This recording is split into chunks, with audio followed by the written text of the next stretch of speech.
Hello, boys and girls. Welcome to Reading Adventures. I'm Miss Kim, and we are going to read in the beautiful outdoors today. All right, boys and girls, today I'm reading you one of my favorite stories that my mom read to me when I was a little girl. And it's about a tiny little bunny and him learning all he needs to know to grow up. It's called Little Cottontail. Now, some of our old books, sometimes they get stains on them or get a little ripped, but it's okay. It just means that we've loved them for a really long time. This is called Little Cottontail, and it is by Carl Membling, illustrated by Lilian Obligado. Once there was a little cottontail rabbit who lived in a cozy nest. "Mother," said the little cottontail, "when will I grow up?" "Soon," said his mother. "Look at that cute little nest." Mother bunnies make soft little nests for their babies to grow up in. "But first, little Cottontail, you must leave the nest." "Leave the nest?" he said. His little round nest was just the right size. It was soft and warm, with a bed made of grass and tufts of fur. It was a nice nest. Look how cozy he is in there. A mother and a father robin, these birds are called robins, peered down at him. Their babies were still too young to leave the nest. They wondered what little Cottontail would do. With a flop and a hop and a hump and a bump, little Cottontail left the nest. "Now am I grown up?" he asked. His mother smiled. "Not yet," she said. "Little Cottontail, you must learn to first wash yourself." "Please teach me," he said. "Watch closely," said his mother.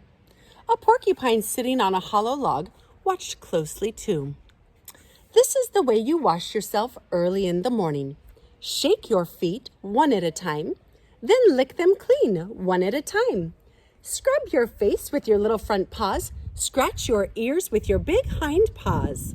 Do you see the mommy washing her face and him scratching his ears and cleaning his feet?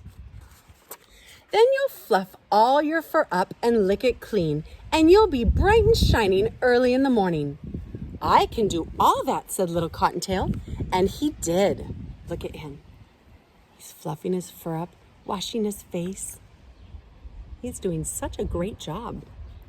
"Didn't he do that very well?" a deer mouse whispered to her tiny children. They're watching little Cottontail learn all these new things. "Now am I grown up?" asked little Cottontail. "Not yet," said his mother. "First, little Cottontail, you must learn what big rabbits eat. Out in the meadow all summer long, they eat grass and herbs and lots of green plants. Over by the farmhouse all summer long, they eat carrots and cabbage and nice fresh fruit.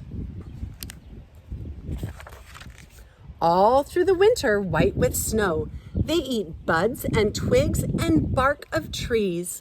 These are things that big rabbits eat whenever they are hungry."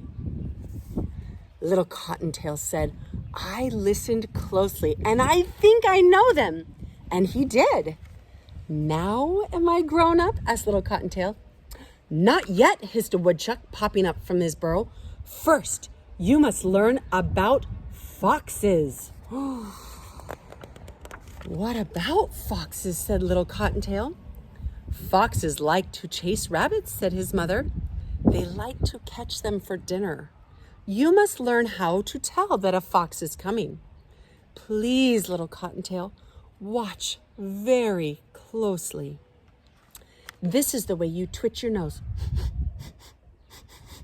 to sniff the air for the smell of a fox. And this is the way you cock your ears and raise your head and glance about to see if that bad fox is coming near."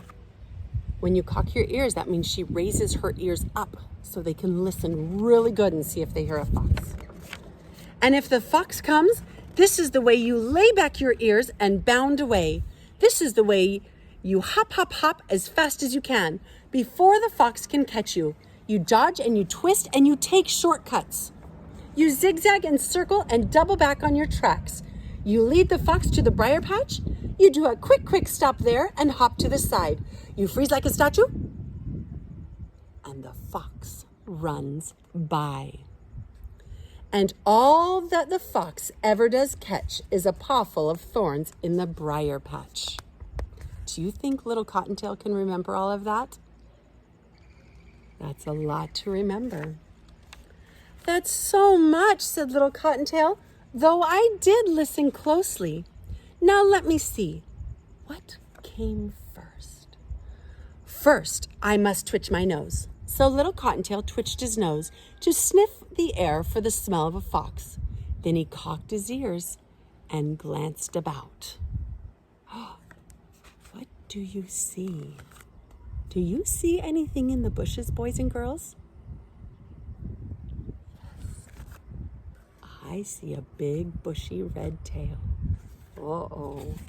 I hope little Cottontail remembers everything. Mother, cried little Cottontail, a fox is coming! Into the hollow log sprang the porcupine. The desert mouse scampered off swiftly with her tiny children.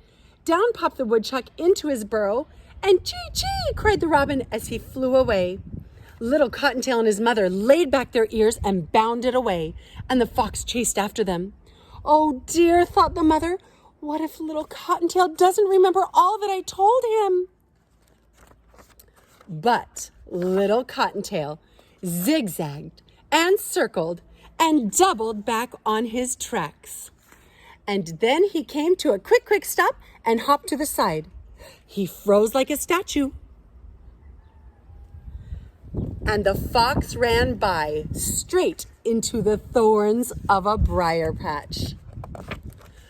Mother, said little Cottontail, gasping for breath, now am I grown up? Yes, said his mother, now you are grown up, big Cottontail. Did he do such a great job listening to his mom and remembering everything he learned? Yes, and he was able to get away from the fox. Now he's a big Cottontail. All right, boys and girls, I hope you liked the story of Little Cottontail. I'll see you next time. Goodbye.